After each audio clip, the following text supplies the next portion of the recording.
former diplomat turned prolific author and a scholar and former member of parliament to boot, Pavan Varma's latest book is a slim but ruminative novel titled The Lady Who Carried the Monk Across the River. It gives a novelistic twist to the famous Buddhist parable about two monks and a woman waiting to cross a muddy river. Set in the Himalayan foothills, the book has been described as a taut, philosophical novel where faith meets longing and desire refuses to stay on the margins. Pavan Varma spoke to Mayank Chhaya Reports. Welcome to Mayank Chhaya Reports, Mr. Verma. It's always a great pleasure to have you. Thank you very much, Mayank. It's great talking to you as always. Congratulations on yet another book. It's a novel, rather a slim one, but sounds rather interesting. It's called The Lady Who Carried the Monk Across the River.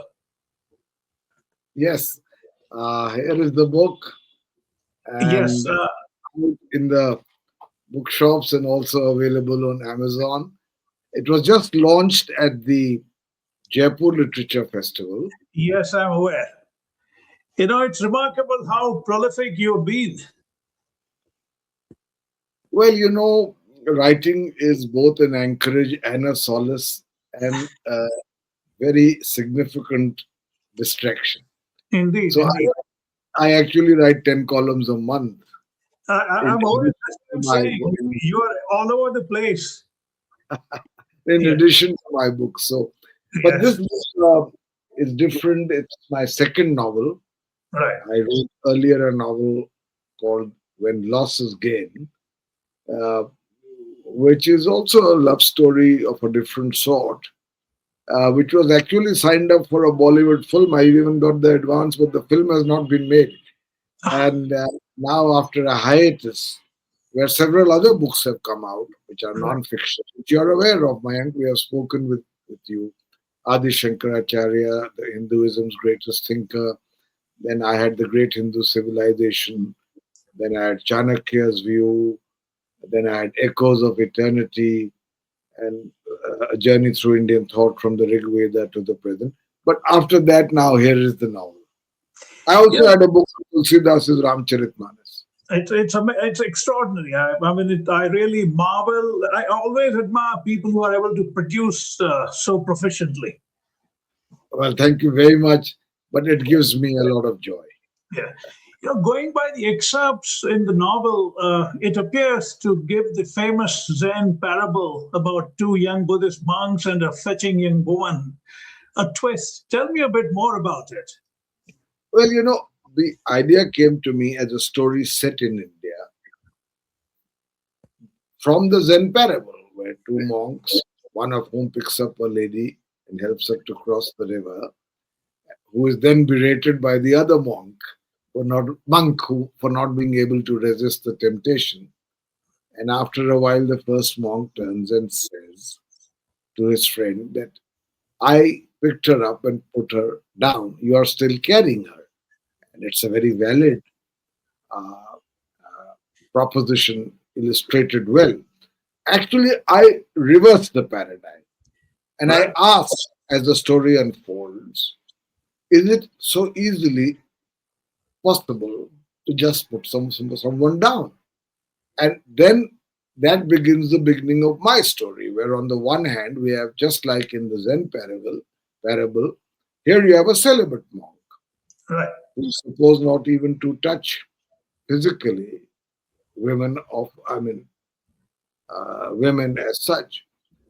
And on the other hand, the assumption is that once he put her down, she left his mind or mind space. But if that doesn't happen, what is the dialectic between spirituality and desire? Are they always arraigned as two polarities?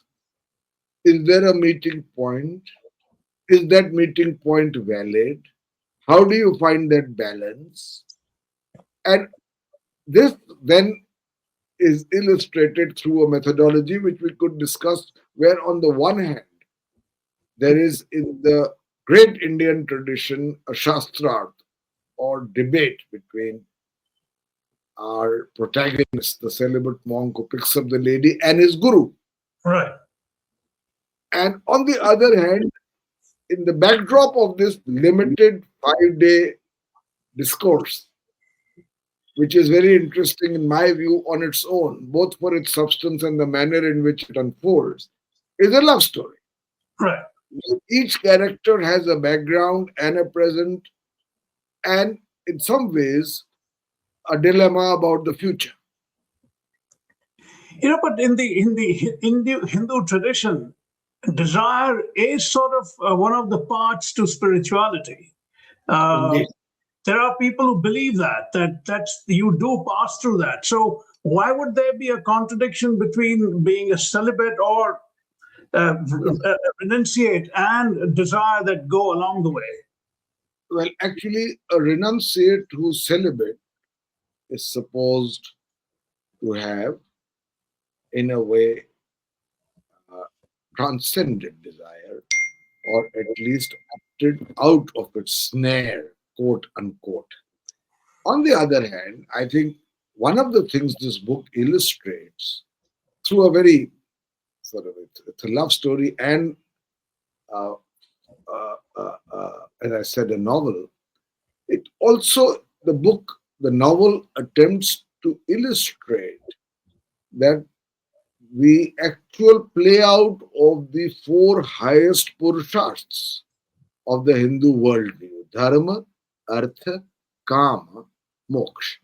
Mayank, you can't find a more balanced and pragmatic view of life. In fact, Absolutely. I would say it even leaves Confucius asleep on the post.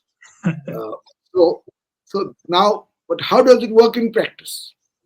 Here is a genuinely committed monk who wishes to transcend desire for the goals that he cherishes, which is peace of mind, lack of agitation, complete involvement with issues of metaphysics and philosophy, a reclusive world which he likes, the quietude, the serenity.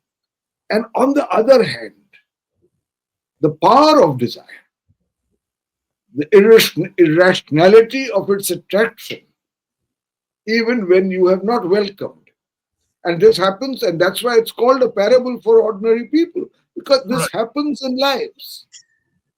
And then you have contrasting personalities in this. The other monk, the guru himself, and a very strong lady, the one who was so carried and put across, but she's not some passive bundle. She's Mandakini. Right. And therefore, the title, The Lady Who Carried the Monk Across the River, rather than in the Zen parable, where the monk carried the lady across the river and put her down and walked on. Sometimes with women, you just can't do that.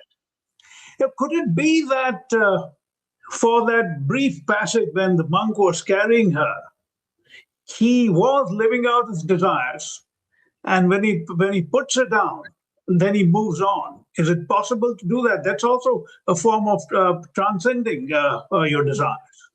It could have ignited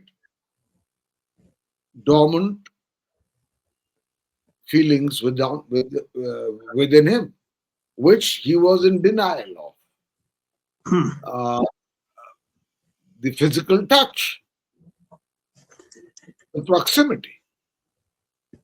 We are human beings, and we don't necessarily have to be false to ourselves in order to unwillingly accept, even if unwillingly, that there could be other emotions and urges. And the great uh,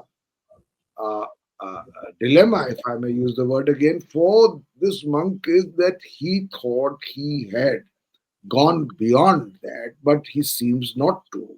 And in one sense, then he's being untrue to his calling, but on the other hand, unable to forget that experience. Right. Yeah, but I'm trying to wrap my head around this conflict. Okay, you have given up, you sublimated, but for that brief passage you felt it, and again you rose above it. Now, isn't that a greater thing to do, that you felt it and you rose above it, rather than completely forget it? No, true. I think that you have to be honest to yourself. And on the other hand, when you say sublimated it, you have to be again honest and look at yourself in the mirror and ask, have you sublimated? Hmm. Desire in the Hindu worldview is a very powerful emotion and an exalted emotion, if not used either in excess or misused. Right. So here is the exalted form of desire, which does not involve exploitation, which does not involve misuse of somebody else, but a genuine sense of attraction. But it is happening to a celibate monk. Right. And in that sense, he is trying in his own head to reason out what is going on inside it. And that is why the debate. Indeed. As you know, I don't want to give out the contents of the book, but the debate is also to clarify his own mind with someone who is absolutely certain about the certitudes of life, which is his Right. guru. Right. But to digress a little bit, I was thinking while reading the excerpts, I was thinking of Gandhi's experiments. They've been written about by himself, in fact, that he was testing himself whether he had managed to rise above that. Now, we don't know whether he did or did not, but there are people who have attempted to do that. Now, my understanding of the traditions that you have written so extensively about is, like I asked earlier, desire is one of the stops along the way to ultimate spirituality, isn't that? It could be. In fact, desire, and that is why it's not coincidental that we have Chanakya's, Kautilya's Arthashastra, Hmm. Dharma, Artha, Kama, Moksha. We have a treatise on the Arthashastra and we have a treatise on the Kama Sutra. And both authors mention that there were several before. In fact, Kautilya mentions that there were at least 9 schools of Indian politics. So obviously, once you have a particular tradition, it also it becomes one where there has been cerebral application of mind. Why? In fact, in the Kama Sutra, as you may be aware, in the first chapter, Vatsyayan, the author is asked by an imaginary interlocutor why this book. And his answer to that is that these are the 4 Purushas, Dharma, Artha, Kama, Moksha. And in each of the first 3, Dharma, Artha, Kama, are pursued in proportion and not exclusion. As Right. part of a balanced life, they lead automatically to moksha. Right. Right. So, therefore, there is philosophical validity to desire, and it, in fact, in moments uh, of the pinnacle of desire, that vantage point can also be a window to the divine, because after all, desire too is a gift of the gods. I mean, Kama in the Hindu mythology is a god and a very powerful god. Right. You have to read Tulsidas in Ramcharitmanas, where it describes when Kama is assigned by the gods to break Shiva's meditation. And his passage to Shiva, how completely his attraction is irresistible. Trees bend towards him, birds are attracted to him, even saints meditating in the caves cannot resist him. And finally, when he wakes up Shiva from his great meditation, in anger he burns him to ashes, but Parvati requests Shiva. When Shiva asks her for a boon, that she says, all I ask is that you revive Kama because the life is meaningless without it. So Right. it's a powerful emotion. Hinduism, in its pragmatism, realizes this and accepts it. Yes, as much is the pursuit without desire or transcending desire of an ascetic or a celibate monk's life. So both are valid, but both are not necessarily Right. exclusive to each other. And True. when somebody is caught between the choices, there is bound to be a story, a Indeed. novel. Which Indeed. Yeah. Tell me now, when you were writing it, were you consciously or unconsciously siding with any of the arguments that these two men make against each other, or in their favor? What was your? I'm not asking you to reveal anything, but were you conflicted that am I on the Cavalier's side or am I on Brihaspati's side? Or I have no sides? you see, I'll tell you some of the arguments that Brihaspati makes with the Guru, in that, for me, uh, writing it was a wonderful experience because I Right. believe in Shastras as a part of Indian tradition. Adi Shankaracharya and Mandan Mishra had the great debate, Sabya Samvad, civilized discourse. The two people sit down and talk even if they differ, but don't go and break each other's heads. That's our tradition. So here are two people. One is a very obedient and brilliant student. Here is a guru. And they are discussing the validity, right or wrong, the morality of a particular act, and which, of course, involves the whole philosophical and otherwise discourse. Now, much of what Brihaspati says about especially Vedant and Advait and the need to transcend desire, I identify. Hmm. Much of what Keval agrees to is also what Keval identifies with. But Keval has had an experience which Guru Brihaspati you cannot understand, or at least in the initial stages, Keval cannot rationalize himself. Right. Therefore, he needs clarity. Are they necessarily opposed, or can they be subsumed as part of a balanced life where you are spiritually inclined but also porous to the great gift of desire in its exalted sense? When I say exalted, I don't exclude the sensual, but I'm ridding it of any misuse or excess. Right. Now, between the two, Brihaspati and Keval, who do you think is more delivered in the sense that Brihaspati, let's say for the sake of argument, has never experienced even the touch of a woman because he believes strongly in the vow of celibacy. On the other hand, Keval, having practiced it reasonably well, has a momentary lapse and again he moves on and rises above it. So, in terms of becoming what you're becoming, who's greater in your judgment? Brihaspati or Keval? It's a silly question, perhaps, but I'm curious to know what you think. Because without revealing the story, because I want readers to read it, to think about it. You'll finish the book fast. It's a Right. slim novel, Yeah. but it may lead you to think for much longer. Hmm. And see, it's not it's not as if somebody can take a vaccination and Hmm. become immune to desire. It is something that pops up even in the most resolute minds, or the minds most resolutely against. And Guru Brihaspati has to deal with it as well in his own way, and Keval has to rationalize and understand it in his own way without either of them doubting the great solace, even bliss of the moments of deep spiritual meditation or insight. Now, Right. that is the way I see it. So I can't say who's better or who's worse because I realize both are human. We have to accept the fact that we are human without devaluing the term to mean that we are base. Right.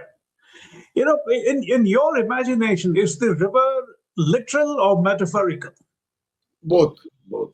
Okay. And when a lady carries a monk across the river, or when the in the Zen parable the lady is carried across the river. Uh, I think in both, but more certainly and specifically in mine, the river is a physical aspect of nature and also, in a sense, a metaphorical Rubicon. Right. You cross the line. Uh, and therefore, for me, it is both. Uh, and it also provides me the right setting to base my story. As you know, the story is set in the foothill of the Himalayas, Right. Right. where Now, you have rivers of the kind I described. right. In the literal situation, helping someone who's helpless cross the river is the right thing to do. My question is, in the metaphorical situation, the response would be more layered, don't you think? I would say that at the moment when Keval helped Mandakini to cross the river Hmm. was an act of spontaneous assistance. In the manner in which that experience stayed with him, it connoted crossing the river in terms of a certain decision, either here or across, which he had taken for his own life. Hmm. Now, now again, both of you don't, none of us want to reveal No, the no, story and all absolutely. that, because there are many contrasts here. Each character has something, as an author's, allow an author's conceit for a moment, although the novel is slim. Uh, each of the characters has a personality of his own, as does the other celibate monk who's a student along with Keval of Yeah. Buddhism. He doesn't believe in the hypocrisies of being a celibate monk and only is pursuing it as a matter of convenience or the absence of any other option. Now, that's also a position to take. And he pursues it as honestly as he can, and he has a different set of experience. Do you believe that genuine sublimation is possible, lifelong? Uh, I had asked that question of the Dalai Lama, and he seemed to say yes, broadly speaking. Of course, he jokes about these things, but in your judgment, do you think do you think it's possible? I think it's both possible and exceptionally easy to believe that the opposite can happen. Hmm. You see, first you have to understand that if you associate desire with guilt, Right. why do you do that? In a sense, you mentioned Mahatma Gandhi, one of the greatest men who has lived for centuries now. But he associated the sensual with a sense of guilt as something Absolutely. wrong, Right. as something that needs to be transcended. And there is indeed a strong stream in Indian thought that does so, believes so. All I'm trying to say is that in the Hindu worldview, where karma is one of the four highest purusharths of life, that is not the case. And Yeah. so I fully respect those who can transcend physical desire and reach a state of spiritual bliss without it. Right. But I accept that I do not hold as wrong those who are committed to the goal of the spiritual path but have not been able to resist it and actually battle with themselves as to whether they can pursue either without the other. You see, Hmm. you can be caught or ensnared in a situation where it's not either or. Right. Again, I want to stress the fact that we are dealing with human beings. They are not black and white polarities. Right. How did you avoid being preachy while writing? Sorry, once again, I missed that break in your voice. Now, how did you avoid being preachy while writing? No, because I cannot be preachy, because I do not pass moral judgments. Hmm. I really don't. Otherwise, I would not have written books on the Kama Sutra and on Adi Shankaracharya. Right. I believe that every human being must be truthful to himself or herself. And no one has the monopoly or even the right to confidently pass judgment on choices which people make in the attempt to be true to themselves. So I cannot write in a preachy style Hmm. because I cannot say that this alone is right. That is why one of the great Mahavakyas of Hinduism says, Ekam Sat Vipraha Bahuda Vadanti. The truth is one. Wise people call it by different names. It's the foundation of our entire evolution. Right. So I don't like certitudes which acquire the aroma of gospel truth. Indeed, indeed. One of the many thrills of being a novelist is that you live vicariously through your characters. Now, which was the character that you enjoyed most living through in this particular novel? Certainly, Keval, because it is something that I have studied. I identify with in some ways. It's not autobiographical in any way, but uh, uh, you do live vicariously through your characters. A novel or any Right. book you write gradually takes you over. Ustad Ali Akbar Khan used to say that in the beginning I played the sarod, but soon enough the sarod begins to play me. Yes. So uh, that happens when you write a book. You begin to live with the characters, and for whatever it's worth, you begin to identify with some of their thoughts and emotions, uh, and trying to understand them more deeply. Can one argue that desires never really leave you till you die? They are always there. It's just a question of managing them or navigating through them. No, you see, there is something called the time of when any of this happens to you in life. There can be a time in your life through having experienced what is said colloquially, been there, done that, that you say, now I don't seek anything. That is why again in the Hindu worldview there are the four stages of life. Right. You can say, like Kabir said, Chah nahi, चाहत नहीं मनवा बेपरवाह जिसको कुछ नहीं चाहिए वो है शहंशाह. So Indeed. you can be, or to put it in another couplet, if you will allow me. आए ज़ौक़ तलब, desire addicted. आए ज़ौक़ तलब कश्म कशे दिल से गुजर जा. Wow. मंजिल भी अगर आए तो मंजिल से गुजर जा.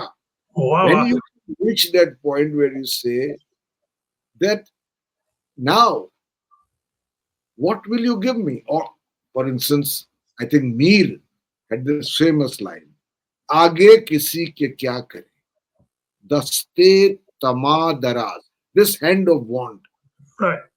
before whom should I spread it? आगे किसी के क्या करे, दस्ते तमा दराज, ये हाथ सो गया है, सिराने धरे धरे, Ah. in contentment. So, in other words, there can be points where you've transcended desire, much like Aristotle had. So the legend goes that when Alexander, his student, comes back to him after conquering what he thought was half the world and says to his guru, my teacher, ask me for you unto half my world. And Aristotle is basking in the sun, uh, lying in a tub of hot water, and he says to Alexander, can you just move a little? You're blocking the sun. He's transcended desire. There's transcended conventional wants. It can happen to me.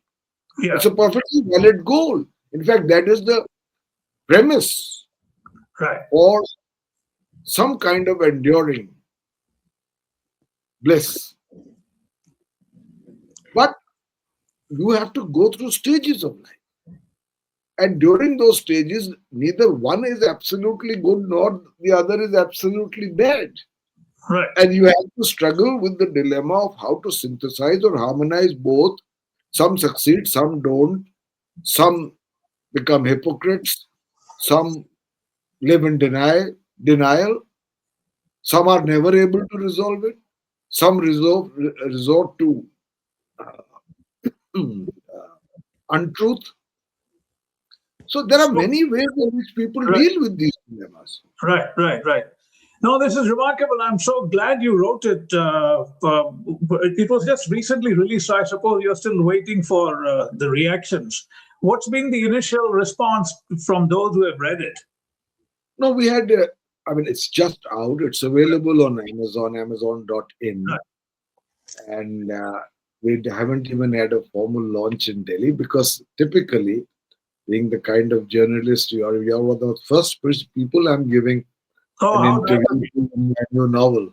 No, Uh, thank you. but in Jaipur, it was very well received. It was a Yeah, full, packed audience. And the questions and the number of people who who were curious to read, right.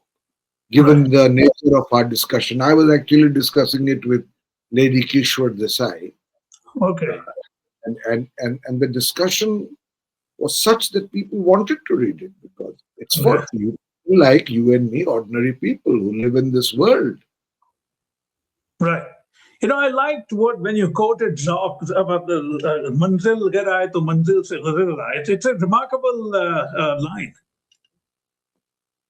Yes, it is actually because if you reach that stage, Mayank, Right. it can be only as a result of your having been there, done that. If Right. it is based on any other presupposition or premise, then it's an initial choice Right. which has been done by almost violent exclusion of any other. Right. And people do it. And I Yeah. don't say that's true. But Yeah. if the great wisdom of Sanatan Dharm's worldview, as you move through the stages of life, you come to a point where you say, I don't seek, then you have been blessed. And Right. that too is valid. Yeah. To conclude, that was the point that I was making about Brihaspati not having done it, not missing it, and Keval having done it, trying not to miss it. To me, that's the broad No, debate. I'll make a small correction. Okay. Guru Brihaspati believes he has transcended, and Okay. Keval believes that he should transcend. Oh, I see. And Okay. both are and both are wrong. Both are wrong. Okay. That's nice. That's wonderful. On that note, Mr. Verma, it's like I said, it's always stimulating to talk to you. My congratulations again, and may it become a bestseller. And And I perhaps want to request your readers, if I it's will. In legible fact, in your I screen. always display it in my video, so it will be there, and may it become a movie. Well, I'd be very happy. And actually made into a movie because even for my last novel, I signed a contract for it to be made into a Yeah, movie. movies are a tricky business. They tend to slip away. That's true. That's true. Yeah, but for me now, there's no ego involved in having my book Right. necessarily read for the satisfaction of my own sense of self-esteem. This is my 26th book. I know. I know. But I want people to read it because A, I think they will enjoy it. It's not a long read. And B, I want people to read it because I think it generates questions. No, it does. You know, Absolutely. It stimulates you to think about many issues which may be in your mind but need to be provoked, which are dormant but need to become active. So I think You know, that's important for me. That feedback is important.